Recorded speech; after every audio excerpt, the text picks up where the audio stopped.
Welcome to Real Deep Movie Reviews. This episode we're discussing Black Phone 2 starring Ethan Hawke. Before we get started, just a quick warning. We're going to have plenty of spoilers throughout our discussion today. All right, what'd you think? I liked it. I thought it was good. I don't think it's as good as the first one. Like, I don't think it's even in the same like conversation if you're comparing it.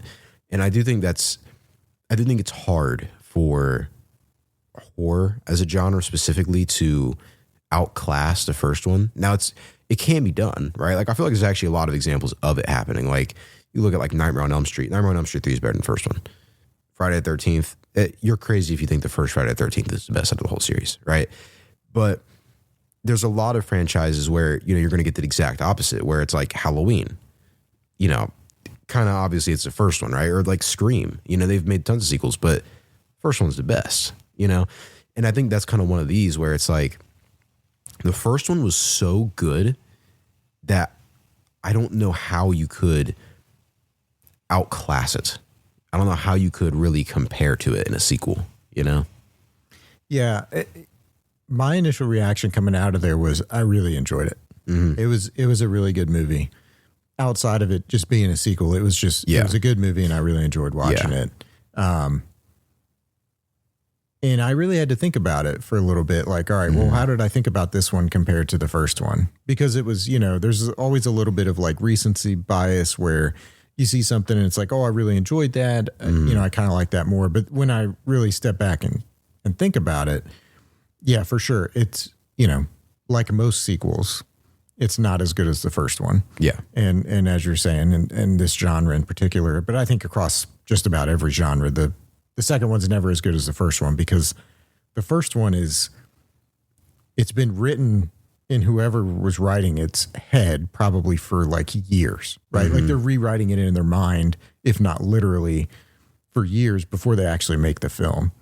And then unless the sequel was planned all along, which I don't think was the case in this one, you're writing it in a more compressed time period, and you're like making it work based on what you did the first time. Right. And so it's always, I think the sequel, it's always a little bit harder because of that.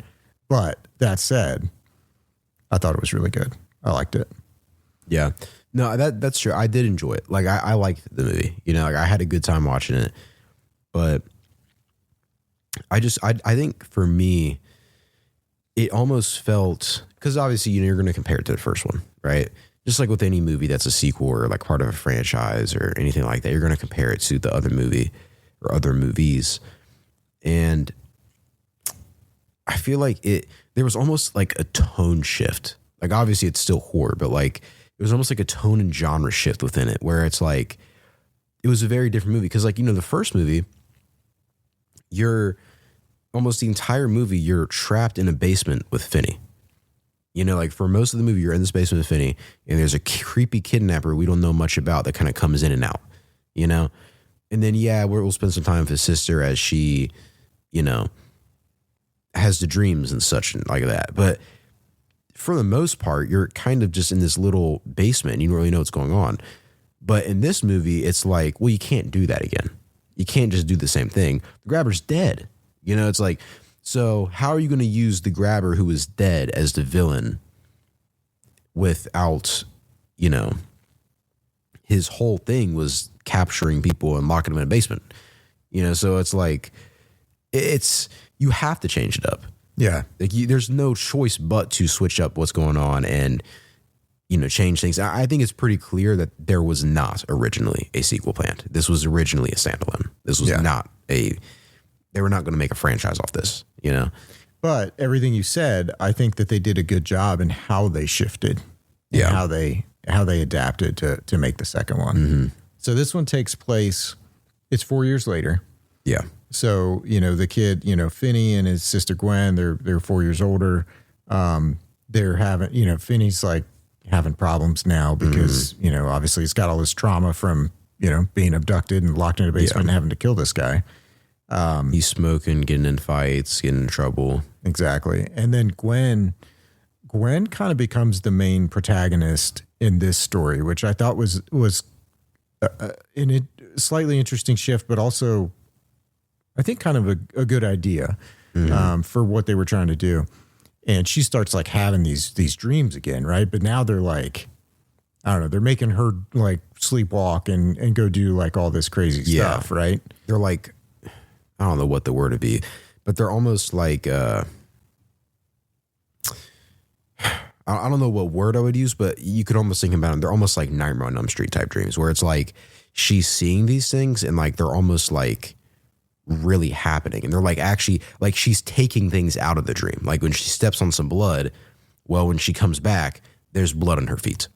Right. So, you know, it's like kind of like only like in Nightmare on Elm Street when like they get scratched, they get burned on a pipe while they're sleeping or something like that. And then it's like they wake up and like, oh, I have this burn, but it wasn't just a dream. You know, it's like that. It's like that's kind of what's going on. It's like things like that where they're kind of seeing, oh, okay, so this is not just a dream. This is a special dream where there's like things happening to her in her dream, you know? And you can see a lot of inspiration from Nightmare on Elm Street in this movie, which I think is a good thing because it doesn't feel like they're copying it, but like they took a lot of the ideas and kind of twisted it up and kind of did their own thing with it. Yeah, I like how they did that, right? Because it was almost like a nod to it without feeling like they're copying it, right? Yeah. But they're still like using some cool things from it. And they do go to a summer camp that's like snowed in, you know? So I think it's kind of cool too. It's like, that's almost a nod to Friday the 13th, even though it's a frozen lake and it's a summer camp that has snow everywhere. It's kind of a similar, we're in a little camp and there's counselors and there's like the people who run the camp, you know, like things like that. So that was kind of also I think maybe a nod to that as well. Yeah. So she's having these dream sequences, right? And they end up leading her. She goes back to that house where the black phone was, right? Yeah. And she gets this phone call from a girl at this lake, this alpine lake or whatever the place was, saying that she's at this summer camp. And so then she like, you know, looks it up or, you know, whatever. She sees she finds out that it's her mom, but like her mom when she was young. Yeah. Yeah. And so then they want to go there. Like she wants to go there because she wants to check it out because she's having like these more intense dreams, right? She's like, I got to go figure out what's going on. She's seeing these kids running through the woods, getting hacked up and whatever, right? So they end up at the summer camp with, you know, so it's Finney, it's Gwen, and then we meet Robin's little brother who's Gwen's age. Yeah. So Robin was the like Finney's friend who was abducted and killed right before Finney was abducted in the first one. And so these three end up at the summer camp, but they're snowed in. Or it's not summer camp, but it's a camp, right? They're snowed some in. kind of camp, And none of they canceled all the kids coming, but these guys, they didn't get a hold of these three, right? So they came to be counselors. They couldn't get a hold of them, so they just show up, and now they're at this camp. And there's a phone booth there, and so then you're at this camp, and then that's kind of where the story like really starts to sort of speed up, right? Yeah.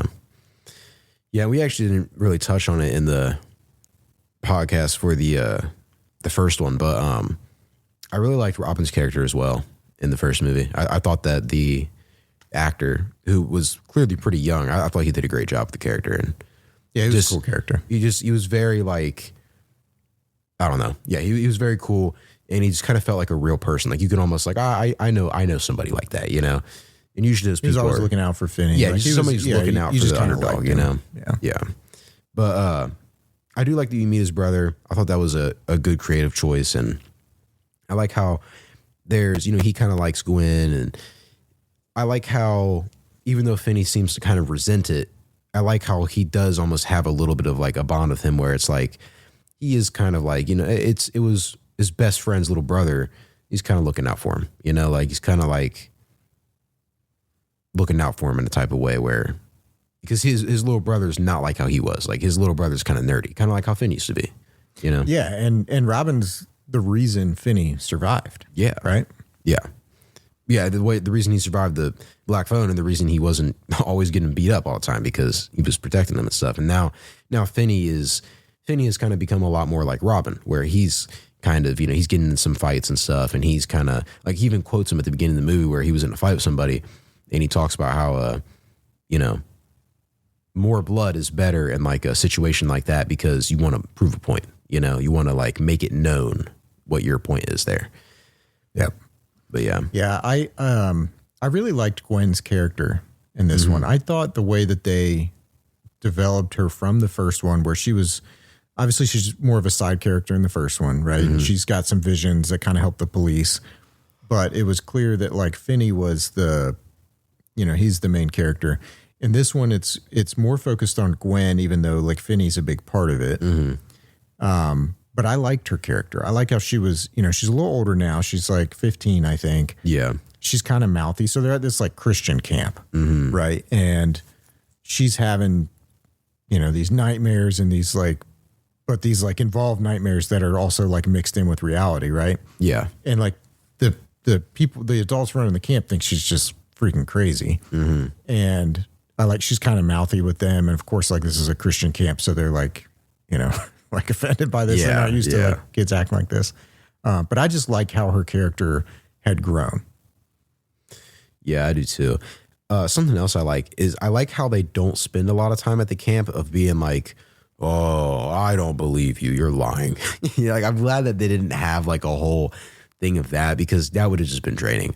I'm glad that that's kind of an older thing in movies, and it seems like we're moving past that point for horror, because that's something that like is in like every other horror movie. It seems like from like the 80s, 90s, 2000s, where it's like a character's like, they come with all this evidence of like, this is the crazy thing is happening to me. And they're like, no, it's not happening. It's not happening. It's not happening. It's like, and so we spend like a good 45 minutes of everybody just being in denial. And then for like the last 20 minutes, you're like, oh my God, you were right. And then everybody dies. And it's just like, okay, like it kind of gets old when you do that every time. So I'm glad that basically they told him like, listen, like our mom used to go here. And he's like, oh, your mom? Like, I knew your mom, like I know who that is, And they're like, well, listen, this is what happened last year. Well, actually, I guess they didn't even have to do that, because when Gwen is in her dream, the grabber attacks her. And it's funny because he can talk to Finney on the phone and then be in,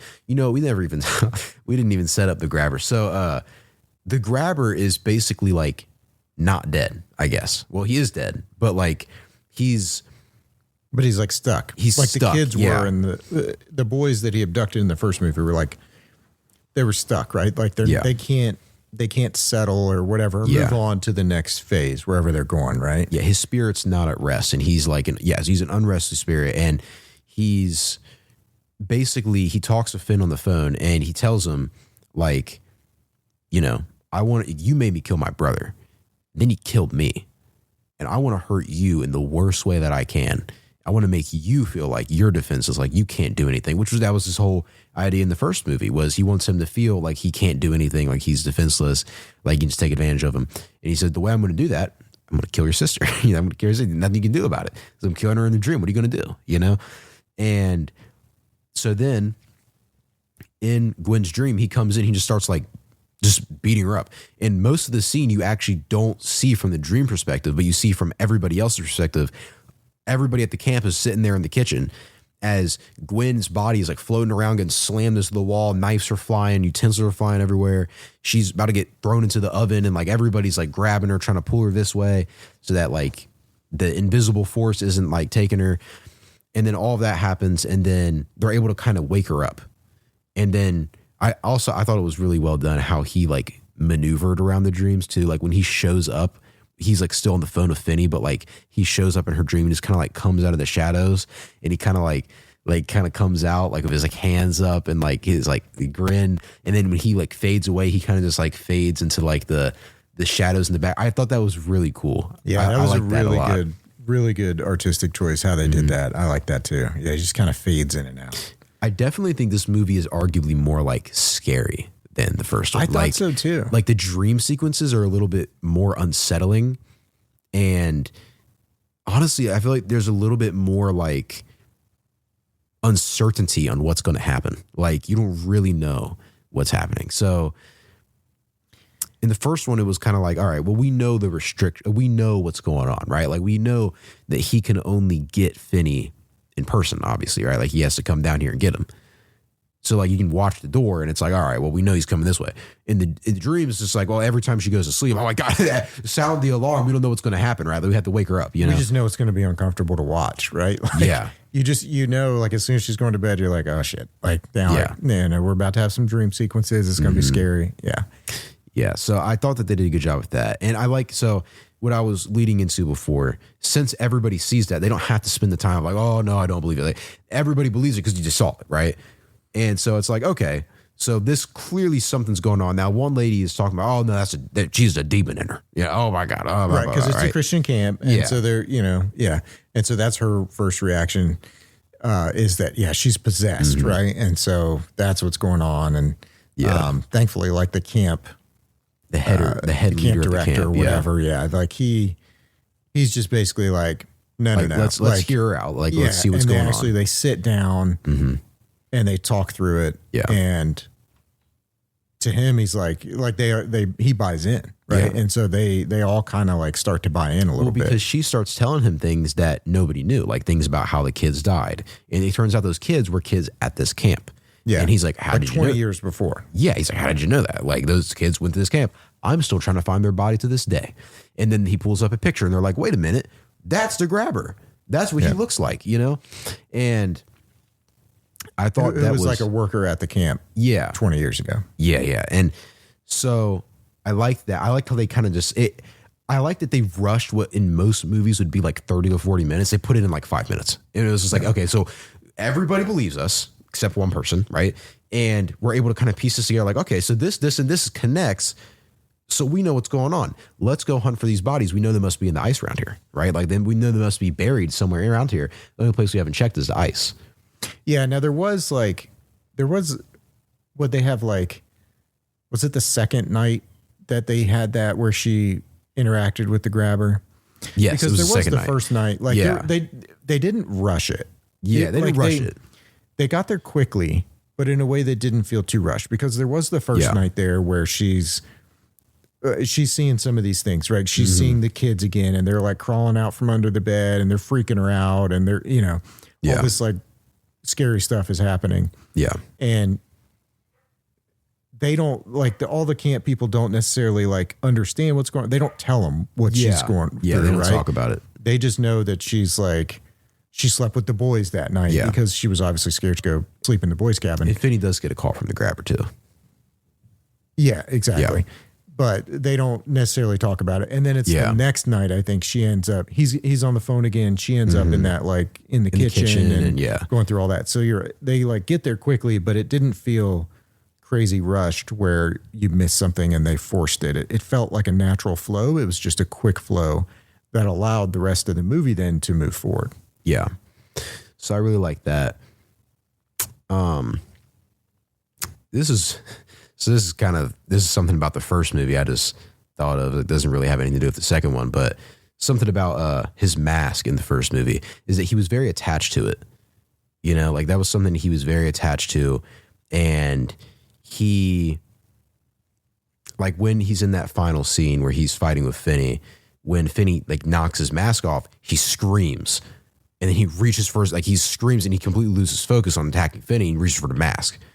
And it's almost like he has that multiple personality thing of like he's not able to like put into perspective what he's doing from his normal self. So he puts on the mask and it's somebody different. It's not him, it's somebody, it's the grabber that's doing it, that kind of thing.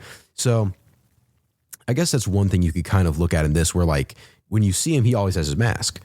Even though it's like, well, this is not a physical form. This is in the dream. He always has the mask on and he's in control of it, not them. It's not like they're imagining him with the mask. He's putting himself in with the mask. So like, I guess it is kind of connected to this movie because it's like a part of him, like and he kind of talked about that actually. He said, when you go to hell, all of the goodness that's in you is gone. Like it's just the bad that's left. And so he's a lot more confident, I feel like, in this movie.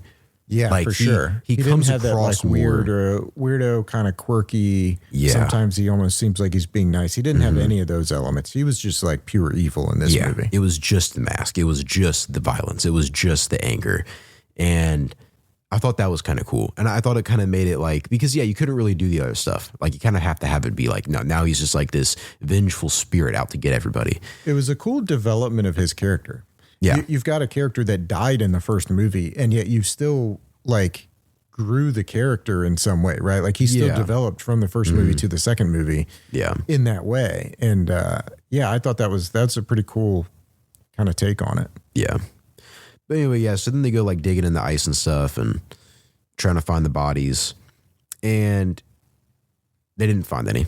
They're still looking. But one thing, so I don't know how I feel about this completely, but one thing that is now decided, because Gwen has another nightmare, she sees the grabber, and in the nightmare, the grabber goes to the lake, the one that the head camp director is at. Well, he's still out there looking for the boys. Nobody else is.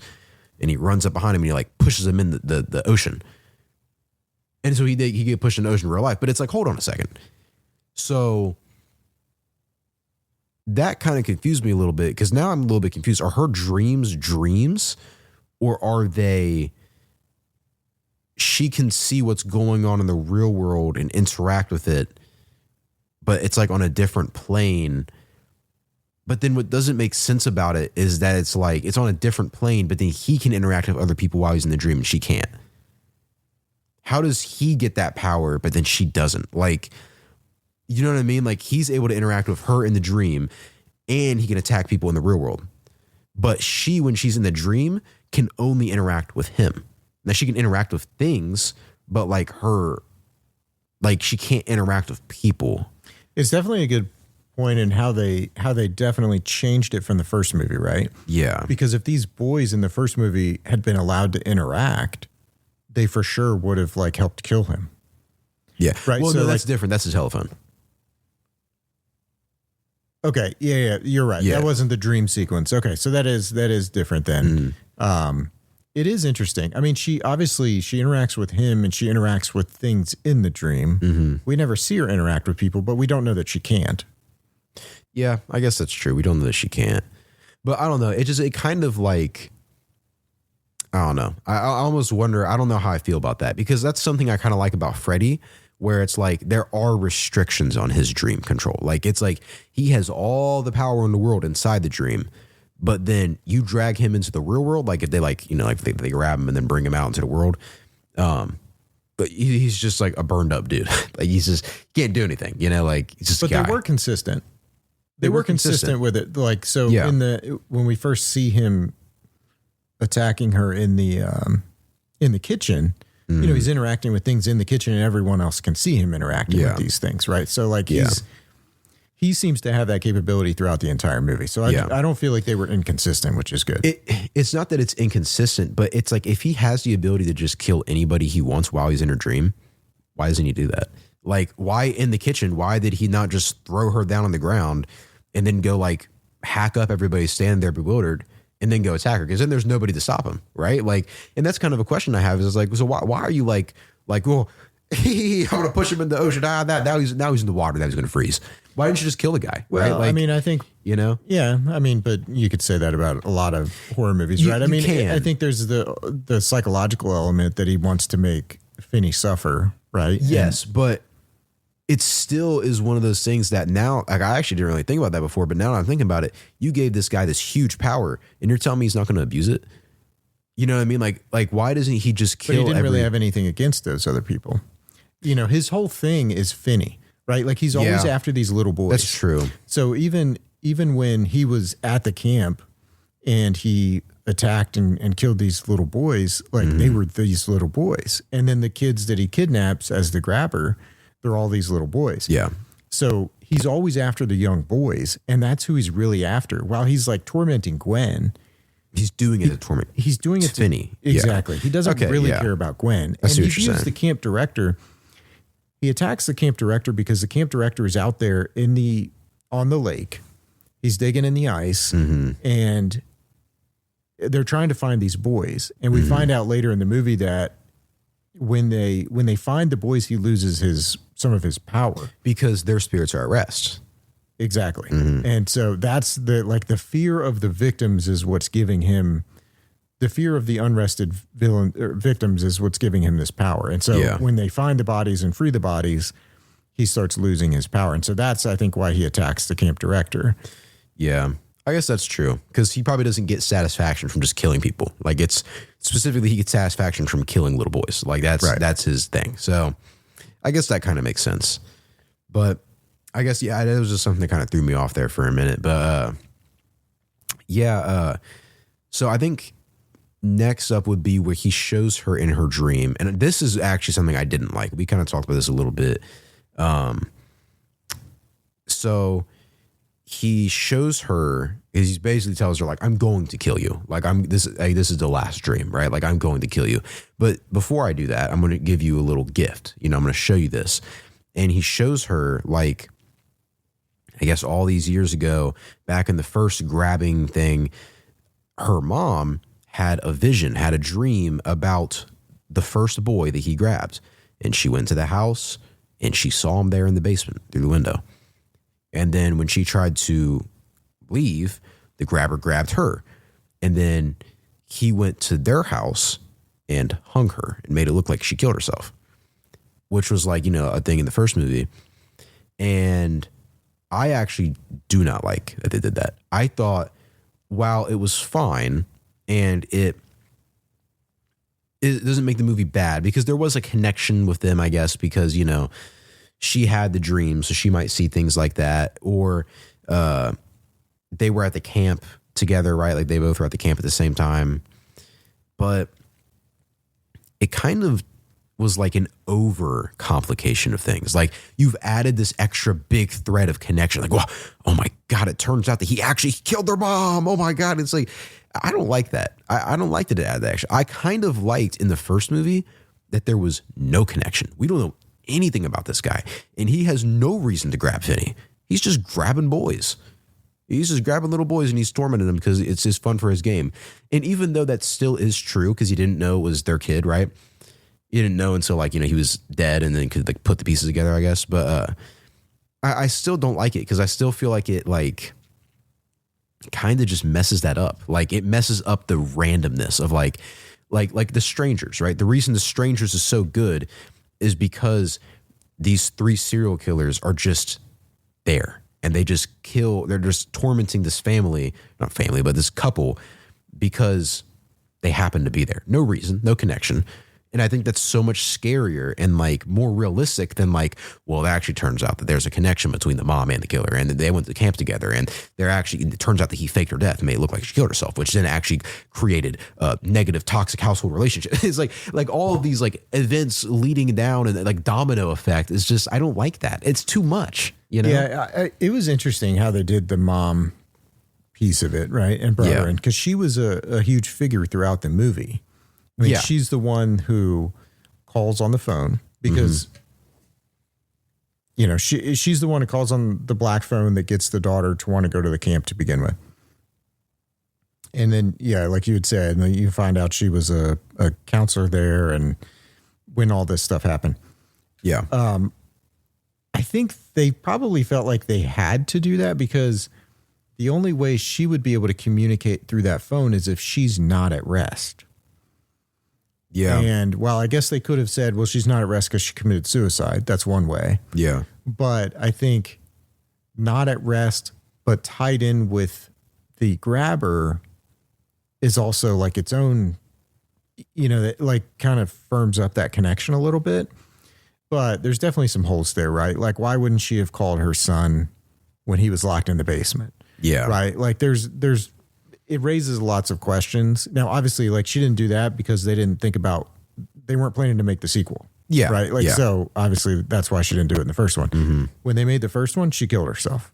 Yeah. It was when they made the second one, they decided, well, we could kind of like tie these pieces together. Mm-hmm. But I feel like they may have almost felt forced to somehow make a connection so that they could evolve the story to the lake like that, which I'm willing to give him a pass on that. You're right. It was a little bit more than what was necessary. Like it just seemed weird, but I also could understand if they felt like they had to figure out a way to tie her in with what was going on. See, but then I actually disagree with you. I can't give a pass on that because I feel like it's one of those things where it's like, if you really couldn't come up with anything, you didn't have to make a sequel. If you couldn't come up with a good idea, you never had to make this movie to begin with, right? Like the first one ended on a perfect note. It didn't have to be the mom. It didn't have to be mom. That's It another could thing have just too. been some girl who was a counselor. Yeah. It did not have to be a mom that like, And then you wouldn't have had to do any of that. It would have been easier. and honestly, I feel like it kind of, it almost takes away, not necessarily from the first movie, but it takes away, because I kind of liked how there was like, you know, like the idea was first established by the father where it's like, oh, you know, your mother, she had these dreams too. She went crazy and she killed herself. And honestly, that gives me a fear where it's like, okay, so this is what happened, right? She had the same kind of dreams as Gwen and she killed herself. And for Gwen, that's probably really scary because like, oh my God, what if I get to that point, right? Like that's really scary. And that's something that she talks about throughout this movie that she's afraid of. Like, am I going crazy? Am I going, you know, like, is she going to end up like her mom? Right. Like, and having that connection kind of like takes that away. Like that no longer is like a fear I have for Gwen because now the mom told her it's actually a gift. It's not a curse. Okay. Like, you know, it's like, it takes away this fear that was there that was actually a very like realistic one where it's like, yeah, I mean, somebody who has these kind of visions and dreams might go crazy because like that's probably really traumatic to go to sleep every night and see like gruesome murders, you know, like, Right. So I don't know. I feel like it just kind of like, it was unnecessary and I didn't like it. I thought it was a bad decision and it kind of like, I don't know, kind of threw me off. But then they bounce back pretty quick, I feel like, with like, then they pretty quickly establish like, you know what? She's like, I have power in my dream. It's my dream. And then she like blows up the telephone booth. And that's kind of the climax where it's like, now she's realizing I have power, you know, like you're not the only one of power here. And now he has a frown on his face. And now his mask turned to the frown. Now he's not happy, which I think it was funny. It was like, oh yeah, there he goes. There's the frown. But it's not as good as the first one because the first one, it was like he's manually switching this out for like, there was deeper meaning. There was a story behind it. There was a purpose. And now it's just like, well, now he's just mad. He's a ghost, right? So he's still switching it out to some degree. No, I know what you mean, but it wasn't as impactful as the first one. Yeah, it was the like, first one, it was scary. like, it was its own character. This one, it's a cool element to his character. Yeah. But it's no longer like its own little character in the movie. Yeah.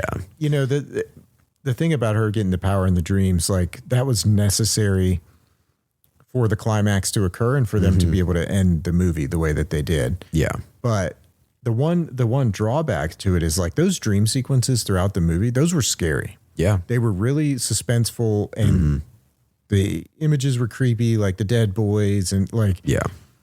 they did a really good job with that. And those were the scariest parts of the movie.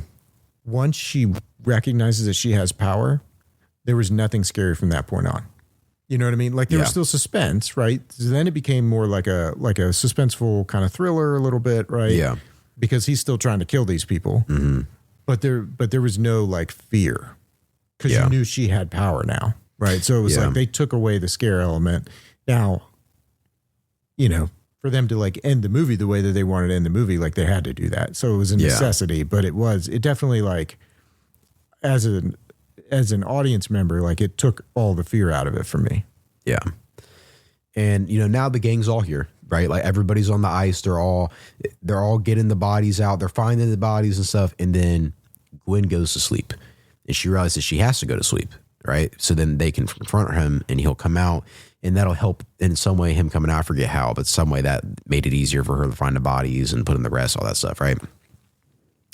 But yeah, I don't know if I think I might have said it. Even the dad's here now. Everybody in the cast is here now helping out on the ice to find stuff. And the Grabber's here. And, you know, he's kind of like sliding around the ice. He's kind of maneuvering. He like scratches somebody on the head. He's doing that stuff.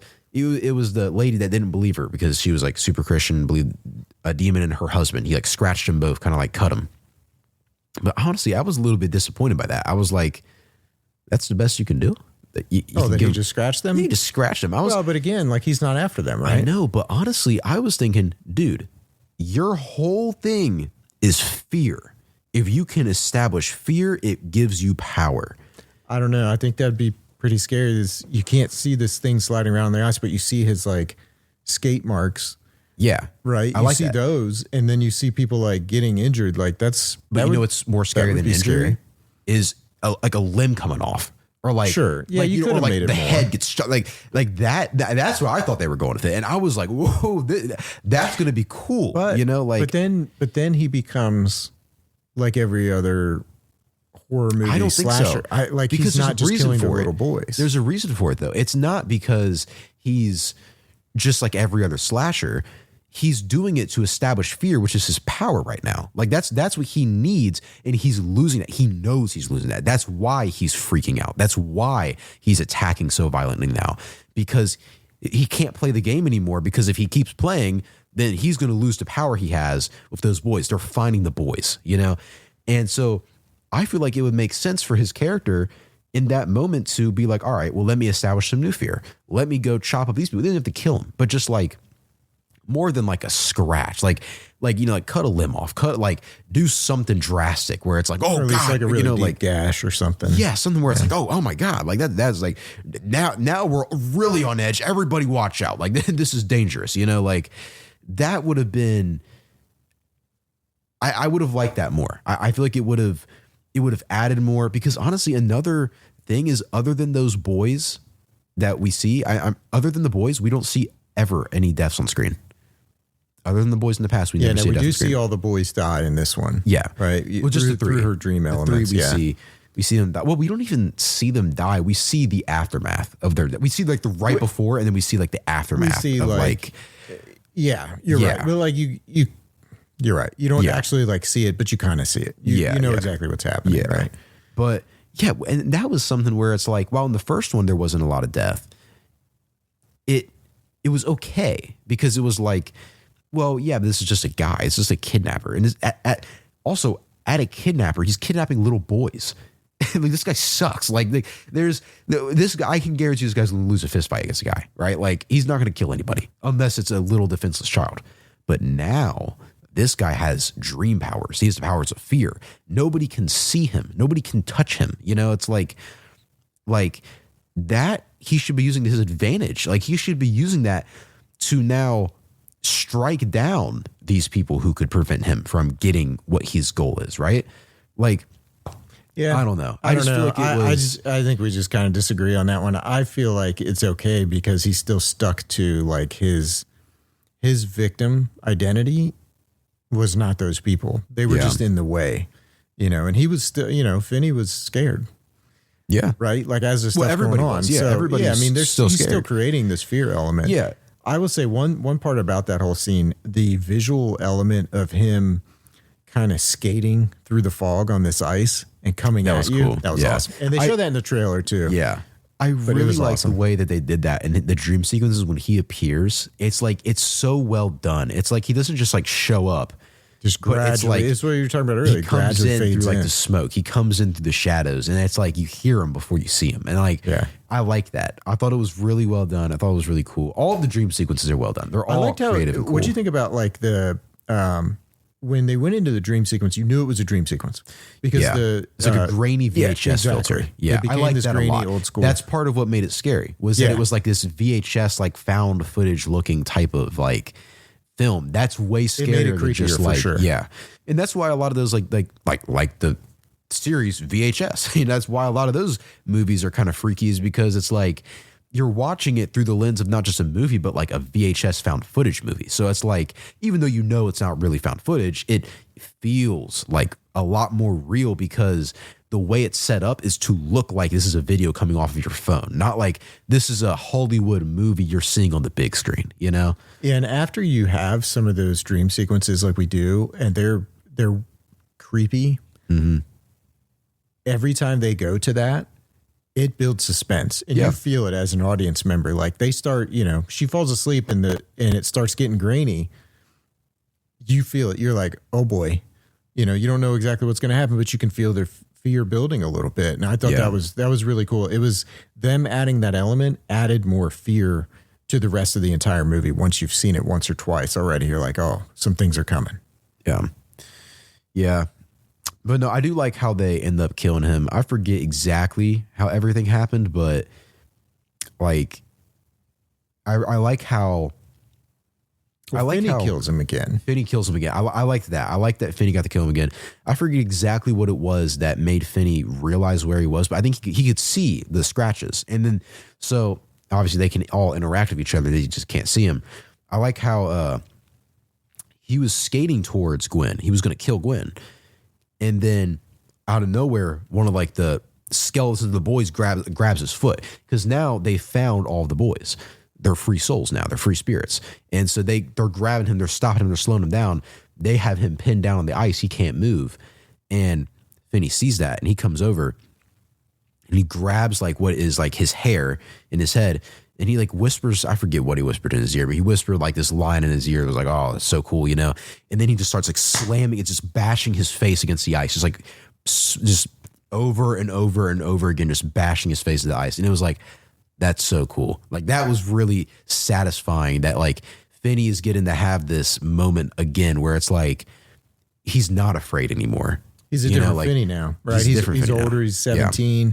He's bigger. He's stronger. Yeah. He knows how to fight now. So yeah, now he kills him in a very different way, right? Yeah. And he starts slamming his head because now he's capable, and like you said, now he's not afraid. And yeah, that was his way of breaking off that fear, because he still kind of had that fear, right? That's why he was so angry all the time, because he had that fear in the back of his head. But now this is his way of getting over that fear, where it's like he gets to kill this guy again, and he gets to protect his sister, which means that, you know, like he can protect his sister. He doesn't have to worry about her, right? And he can protect himself. So that was a confidence booster. We didn't talk about that, but that was what the Grabber told him. Like that was that's what I said earlier. Yeah, that was his fear. Yeah, was not being able to protect his sister. Right. Yeah. So that was cool. And then you kind of see the skeletons of the boys like drag him down into the depths of the water. Although I feel like they did that because they wanted to leave room open for a potential other sequel. But again, I don't see how you could really make one. Yeah, I hope they don't. I don't think that they would, but I don't know. You know, I feel like they didn't kill him on screen. If you don't kill somebody on screen, I mean, even if you kill somebody on screen, they can still make a sequel. So yeah. I mean, my least favorite part about the mom was at the end of the movie. Yeah, she calls them, but it's for Gwen. She calls Gwen through the phone, right? And she's talking to her. And she's saying she doesn't have much time. And then like Robin's there. And it just felt a little bit to me like, one, a little hokey. Like, we don't need that. No one did that in the first movie. These boys didn't like call. But then there's a little bit like, how was she able to make this call? Because I thought part of it was that they weren't at rest. Yeah, that was always the impression I got too. So like, how is she able to make this phone call? Now she's calling from heaven, like, and then like Robin's there. Well, she must be in heaven. I mean, that's the impression you get, is like she's in heaven now. Yeah. She said it's beautiful and all that stuff. Yeah, but all the other phone calls, they were like in between, right? Yeah, they were like stuck. Yeah. So that part was a little bit like, I felt it was a little bit unnecessary, like to have her call. Like, yes, it's a nice, sweet little ending to the movie, but I don't know that that's necessary. And I liked how in the first one, there was no sweet ending. Like, yes, he survives, and yes, his dad like is there, and like you can tell his dad feels like, oh my God, I almost lost my kid, right? And you can see him like wanting to be a better father, but it was that's a different ending. You don't know what's going to happen. This is like a happy, you know, wrap everything up, tie it in a bow kind of ending, and I just felt like that was maybe not needed. Yeah, no, I agree. I think it was, I don't know. It was a weird ending. I don't think it needed to end like that. I feel like that was kind of like forced in, and it was just kind of like, there was really no reason for that. But I don't know. So how would you compare? I mean, we talked a little bit about this at the beginning about how you compare this one to the first one. I mean, this one's scarier. Yeah. I don't think the story's as good. It's not, no. Yeah. It's definitely entertaining. There's a lot of good action throughout. So like, it's a really good quality movie. It's got more action and more scares than the first one had. But the first one, I think, was a better story overall. I like the first one a lot more. And also, part of why I like the first one a lot more too, and this might not be fair to this movie, but something I think you got to look at when you look at a sequel is, what does it do for not for every movie, right? Like, again, you look at a Friday the 13th, right? Now, I love Friday the 13th movies, but a lot of those movies, I mean, sometimes they build on each other a little bit. Like they'll have like, oh, this is a reoccurring character. This guy was in the last one, you know, like, oh my God, we see him again. But a lot of times it's just kind of like, all right, here's the next movie. Here's the next set of victims Jason's going to kill. You know, it's like, that's like the reoccurring thing. But for a movie like this, where it's not that, where it is like a story-driven movie, the sequel better enhance the movie, right? Like if you're going to make a sequel to it, especially one that closed off so perfectly like the first one did, if you're going to make a sequel to it, I want it to enhance the story and make it better. And I don't think it did that. In fact, I think it made it, well, I don't think it made it worse. I don't think it negatively impacted the first movie, but I don't like the changes with the mom. I thought that was weak. The thing with the phone, then again, it was kind of like, all right, so what's the rules with the phone? What's exactly going on here? I don't know. It also like the whole idea that like the spirits can, like if there's a spirit that's not at rest, it can like attack people and do that. Then it's kind of like, all right, well then why did none of the spirits in the first movie jump in? Okay, so that one I can excuse because I could say the boys were just not at rest. They hadn't reached anywhere yet. Yeah. He was in hell. That's true. That's true. I think that's where you could say it's different, right? Although then I also have a little bit of a question where it's like, all right, so if you go to hell, do you just have free roam on the world? You can just terrorize everybody? Like, how did that work exactly? Like, what exactly? I don't know. Yeah. How did he? Yeah. Yeah. I forget. How was he still able to come back? I don't think they addressed that. I don't think they addressed it. If they did, it was very short. And they didn't mention it ever again.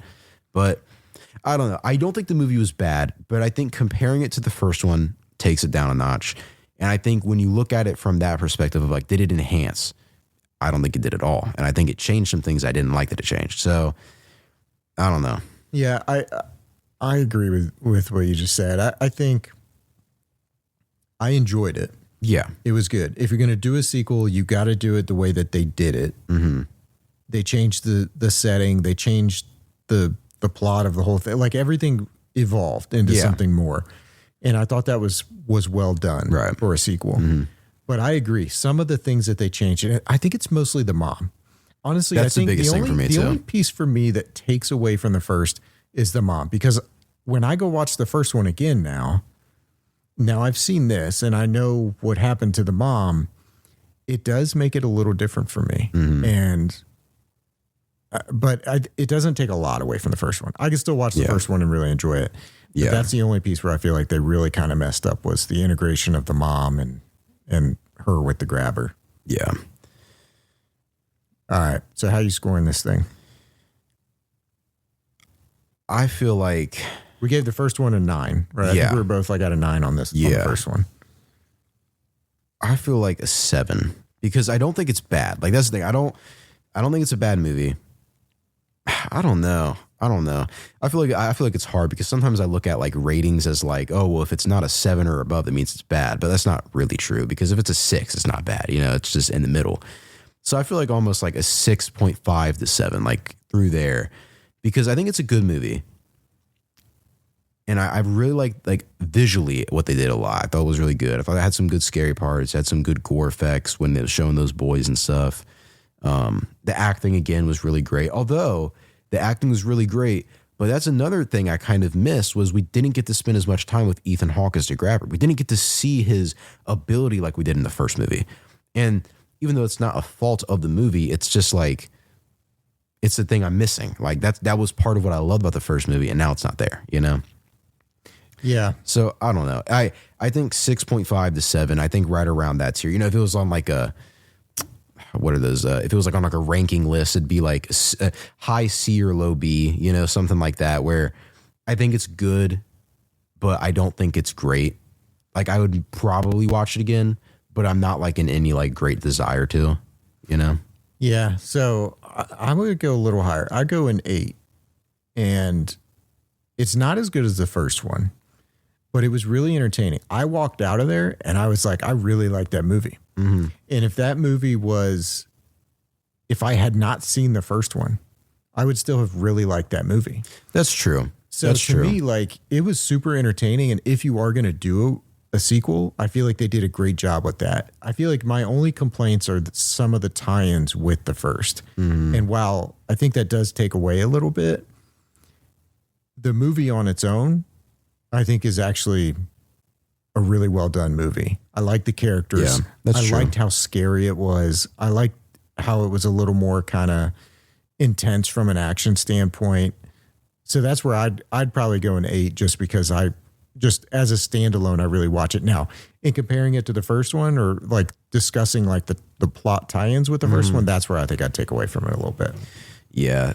So I don't know, because that is true. I did enjoy it. I think that matters. I think like, your perception in the movie almost matters just as much as like those little things too. So yeah, I think a 7, not a 6.5. 6.5 is too low. I think 7 to maybe 7.5. So like, yeah, I think like a low B is like where I would like rate it at, you know, like I thought it was good. You know, it was good. I don't think it's nearly as good as the first one. I don't agree with a lot of the decisions they made about like making tie-ins and stuff.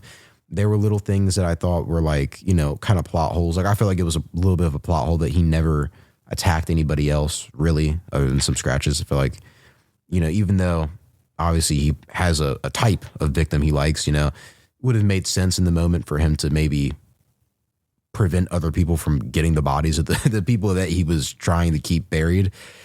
But yeah, all in all, I think it was a good movie. So 7.5, you know, it's good.